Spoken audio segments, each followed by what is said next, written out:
जाना एडवोकेट अंजलि बस्ती सीरियल देखने के लिए आप हमारे चैनल सर्वे एक्सप्लेन को सब्सक्राइब कर लें। अगर अच्छा लगे तो लाइक जरूर कर दें। चलिए शुरू करते हैं। स्टार्टिंग में हम देखते हैं कि राघव सिंह गौरव को आता है कि आरती यानी कि अंजलि की बेटी वो कह रही है कि मुझे कोर्ट तक लेकर जाएगी, वो अपनी माँ को इंसाफ और अपने पापा की मौत का बदला लेगी। और वो कहता है जाएगी भी क्यों नहीं, आखिर वो अंजलि की बेटी है। और वो कहता है कि आरती से बात जरूर अंजलि के फोन पर ही होगी। और वो अंजलि के फोन पर फोन लगाता है, मगर राघव सिंह उसे रोकता है और कहता है कि तू फोन नहीं करोगे। और वो कहता है कि भैया आप निर्दयी कठोर होंगे लेकिन मैं नहीं हूँ। और अब की पत्नी भी राघव से कहती है कि भैया आप इन्हें फोन करने दीजिए, आखिर वो इस घर की ही बेटी है। और उसकी पत्नी कहती है कि वो घर से सबसे छोटी है और वो इस घर में आएगी तो घर पूरा रोशन हो जाएगा। गौरव राघव सिंह के लाख मना करने पर भी अंजलि के फोन पर फोन लगाता है। हम देखते हैं कि आरती देखती है कि माँ का फोन बज रहा है। पद्मा कहती है कि जी किसका फोन है। वो कहती है कि गौरव चाचू लिखा हुआ है। पद्मा कहती है कि ये तुम्हारे पापा के चाचू हैं, गौरव सिंह राजपूत। आरती गुस्से से कहती है ठीक है मैं इनसे बात करती हूँ जरा। पद्मा आरती से कहती है नहीं नहीं ये तो बहुत अच्छे इंसान है, इन्होंने वकील दीदी का बहुत ही साथ दिया है। पद्मा आरती को बताती है कि ये दानवों के अंश में प्रहलाद पैदा हुए हैं।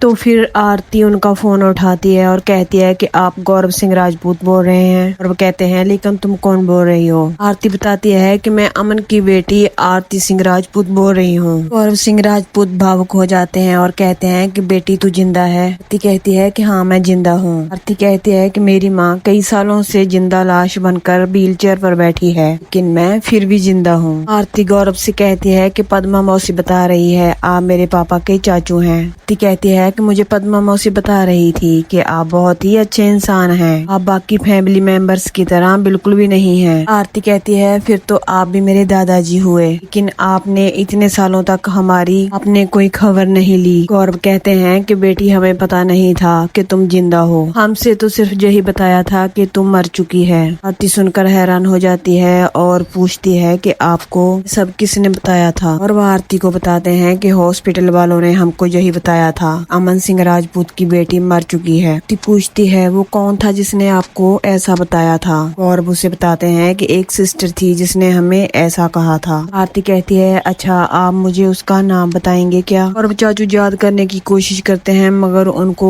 उसका नाम याद नहीं आता। कहते हैं कि बेटी मुझे उसका नाम याद नहीं आ रहा। आरती कहती है कि मुझे आप उस हॉस्पिटल का नाम बताइए। और अब आरती को हॉस्पिटल का नाम बता देता है। आरती कहती है कि थैंक यू मैं आपसे बाद में बात करती हूँ। लेकिन गौरव चाचू कहते हैं कि रुक बेटी मुझे तुमसे मिलना है, मैं तुमको घर में वापस लाना चाहता हूँ। तभी राघव सिंह गौरव से फोन पकड़ता है और कहता है कि मैं राघव सिंह बोलता हूँ। कहता है कि मैं तुम्हें कभी भी इस घर में कदम नहीं रखने दूंगा, हमारी मुलाकात सिर्फ कोर्ट में होगी। मैं भी देखता हूँ तुम्हारी माँ व्हील चेयर से उठकर कैसे खड़ी होती है। राघव सिंह आरती से कहता है तेरी माँ जिंदा तो है मगर जिंदा लाश बन चुकी है। और अब राघव से कहते हैं कि जी आप क्या बोल रहे हैं भैया। राघव सिंह कहता है कि मैं ठीक बोल रहा हूँ, वो मेरे बेटे की मौत की जिम्मेदार है, ना तो अंजलि एडवोकेट जहाँ आएगी और ना ही उसकी बेटी। और अब राघव सिंह से कहता है कि आप उसके दादाजी हैं। राघव सिंह कहते हैं कि मेरी वो कुछ नहीं लगती, 21 साल हो गए मेरा जवान बेटा गए हुए, 21 साल से मैं उसकी लाश का बोझ उठा रहा हूँ। तुम क्या जानो, जिसका बेटा गया है ये तो वो ही जानता है। हम देखते हैं कि आरती पद्मा से पूछती है क्या पद्मा मौसी आपको पता है उस सिस्टर का नाम जिसने मुझे मरा हुआ गोश्त किया था। आरती कहती है कि मैंने उस हॉस्पिटल का नाम तो जान लिया है, अगर अब ये पता करना है कि वो सिस्टर अभी भी उस हॉस्पिटल में काम कर रही है। पद्मा पहले मना करती है बताने के लिए, आरती उस पर जोर डालती है और पद्मा उसे बता देती है। पद्मा कहती है कि उसका नाम नीता शर्मा है। आरती हॉस्पिटल जाने लगती है मगर पद्मा कहती है कि वो तुम्हें कुछ नहीं बताएगी। आरती कहती है कि क्यों नहीं बताएगी। पद्मा उसे कहती है कि क्योंकि तुम्हें वो जानती ही नहीं है। आरती कहती है ठीक है वो अंजलि बस्ती को तो जानती है ना। माँ कहती है तू वकील दीदी को साथ लेकर जाएगी। अगर आरती कहती है कि सिर्फ मुझे कपड़े चेंज करने हैं, माँ के कपड़े पहनने हैं और हुलिया चेंज करना है। तो माँ आरती से कहती है क्या तू अंजलि दीदी बनकर जाएगी। आरती कहती है हाँ मैं अंजलि बस्ती ही बनकर जाऊंगी। आरती अपनी माँ अंजलि से कहती है माँ मुझे ऐसा करना ही होगा कि मुझे तुमको इंसाफ दिलाना है, तुम भी तो ऐसे ही करती थी ना, बेसहारा लड़कियों को इंसाफ दिलाती थी। आरती अलमारी से अपनी माँ के कपड़े निकालती है और पद्मा से कहती है कि मैं हॉस्पिटल में यही कपड़े पहनकर जाऊंगी। माँ आरती से कहती है कि तू ऐसा नहीं करेगी। आरती कहती है कि मुझे ये सब जानने के लिए लिए ऐसा करना ही होगा। कहती है कि उन्हें ये तो नहीं पता ना, माँ उठ के चल फिर नहीं सकती, व्हील चेयर पर ही होती है। पद्मा कहती है कि हाँ। आरती कहती है तो फिर बस मैं अब हॉस्पिटल जाऊंगी और ये सब पता लगा कर ही रहूंगी। देखते हैं कि आरती अपना होलिया चेंज